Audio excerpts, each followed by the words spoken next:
I found these at my local butcher shop, and they claim that this is some of the greatest stuff that they sell there.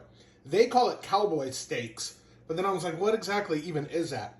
Allegedly, it's tri-tip sliced pieces that have been highly tenderized and then marinated. So it was $11.99 a pound. And I got these two little ones. You can see they're kind of thin. Has anybody ever heard of anything like this? Cowboy steaks. I'm just going to go sear them off on the gas grill. I do love the convenience of this Monument Grills. It gets hot super fast, and it'll make light work of these alleged cowboy steaks. Coming along. That took all of about 5 minutes. Now let's see what all this is about.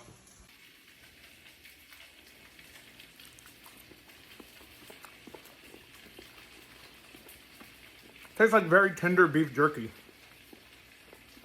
Teriyaki beef, pepper. It's very tender beef jerky. Pretty good. Couple bites will suffice, though.